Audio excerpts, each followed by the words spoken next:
భద్రాద్రి కొత్తగూడెం జిల్లా చెర్ల మండలంలో యేసుక్రీస్తు పునరుద్ధరణ ప్రార్థనలతో సందడి వాతావరణం నెలకొంది.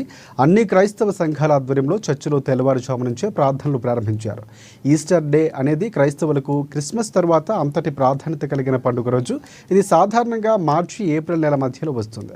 ప్రపంచవ్యాప్తంగా యేసుక్రీస్తు పునరుద్ధానం క్రైస్తవులకు విశ్వాసం. అందుకే ఈ వేడుకల్లో జరుపుకుంటారు.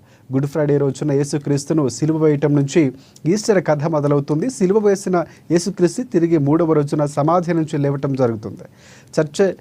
చెర్ల సిఎస్ఐ చర్చిలో ఇక fast trait committee chairman reverend Jeremiah యేసుక్రీస్తు జీవిత చరిత్ర గురించి వివరించారు పాస్టర్లు.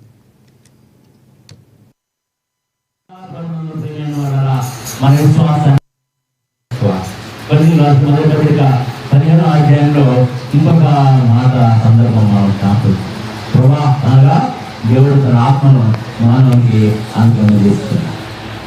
అందుకే ప్రసంగం ఏముందంటే ఆ యొక్క మంటికి అయిపోతుంది ఆత్మ.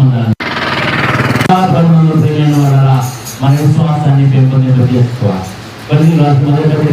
15 అధ్యాయంలో ఇంకొక మాట సందర్భం ప్రభా అనగా దేవుడు తన ఆత్మను మానవునికి. మెదక్ జిల్లా మెదక్